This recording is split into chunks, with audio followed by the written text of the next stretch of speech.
For the second part of the exercise, we will have to import new data again. It's 88 observations of cross-sectional house price sales, so we'll create a new file.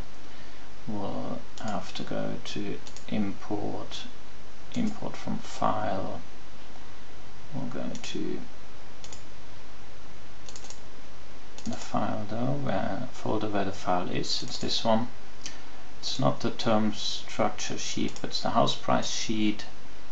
You can see it's recognized that the data only start in the third row, so this all looks okay.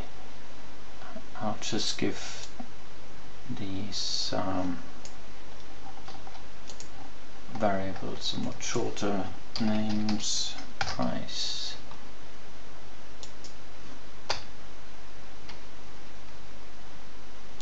and we'll say this is value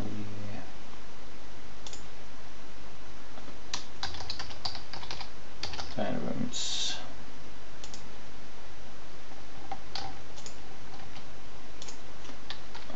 Just create the unit here.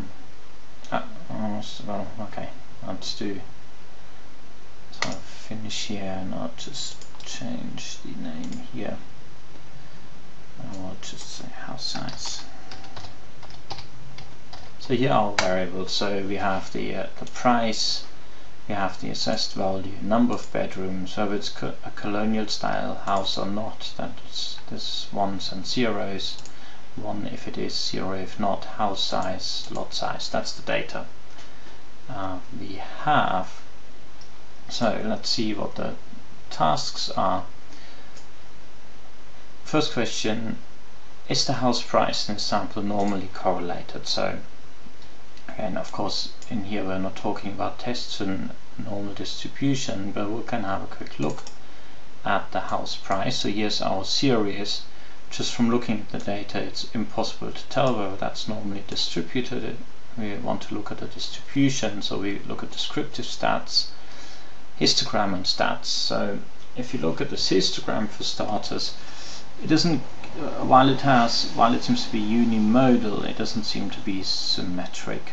So it doesn't really look like a normal distribution. In particular, it seems to have a skew to the right, and from just looking at that histogram, we possibly expect a positive skewness. And if you look across here on the numerical descriptive stats, we see that we have a positive skewness. We also have kurtosis larger than 3, which is the kurtosis of a normal distribution. In fact, some of you may have come across this line here, Jar-Cabrera.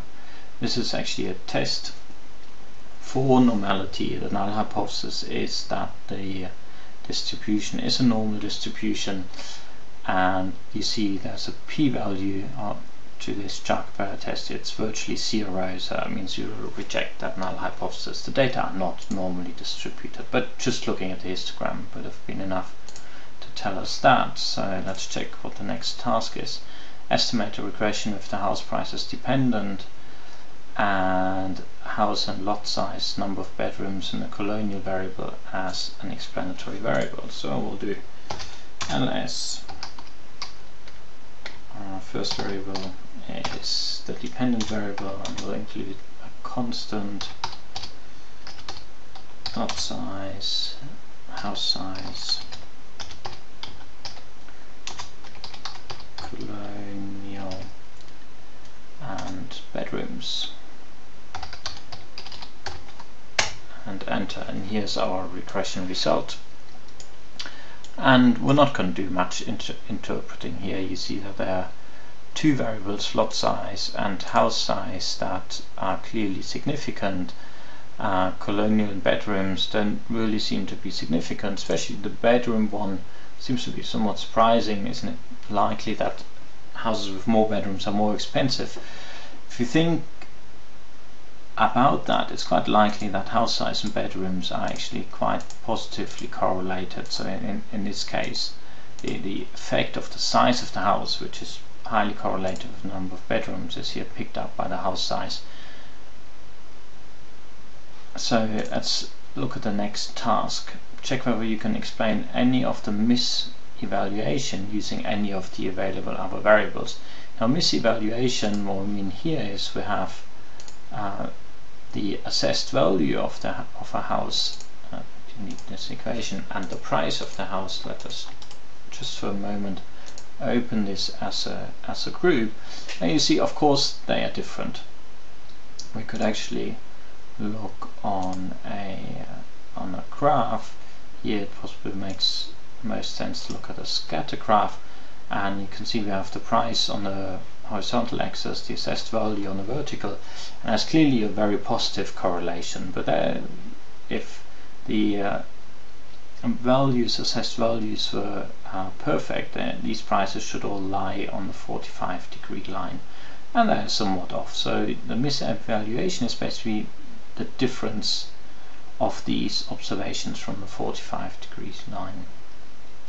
So what we're going to do now is we're going to create a new variable, the misevaluation, or the difference between these two series. Let's say series miseval equals assessed value minus the house price.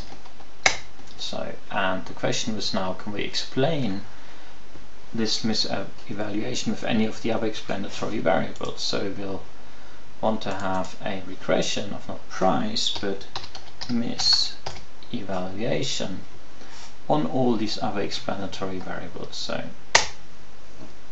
here we have our regression. So you can see dependent variable is the misevaluation, and here we have the explanatory variables.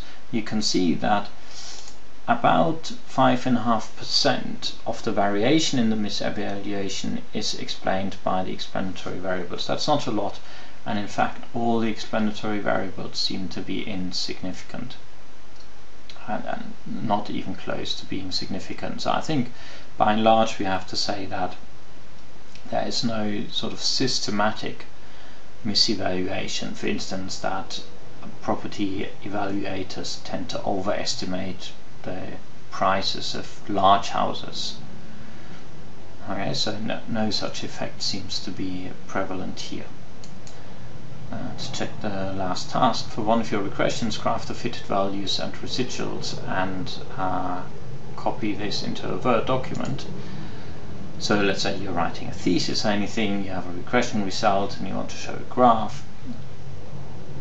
How do we do this? Again, most of the interesting stuff is going to be hidden behind the View button, so let's go to the View button, and there's an option here, actual fitted residual, and an additional option, actual fitted residual graph.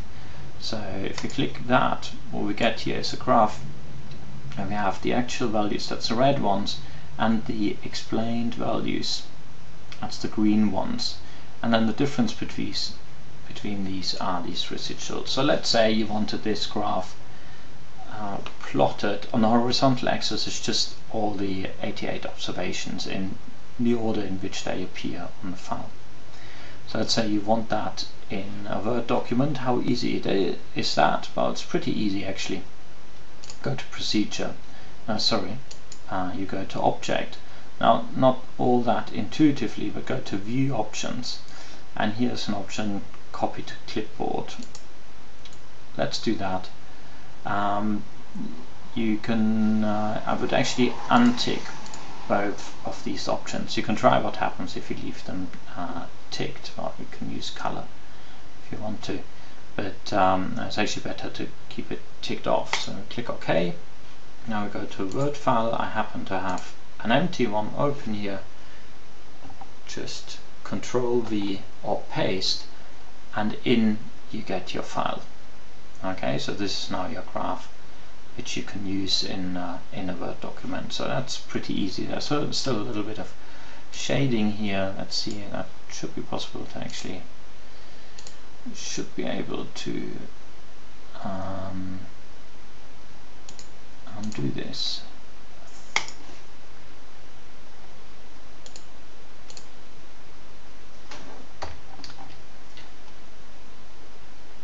No.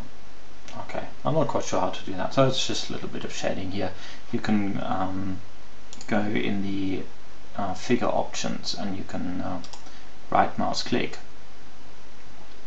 and there's options, and somewhere here you can change the background color. There's light shading here, and delete this, but I leave that up for your own entertainment. So this is all there was to be done in the second task of our tutorial. Enjoy!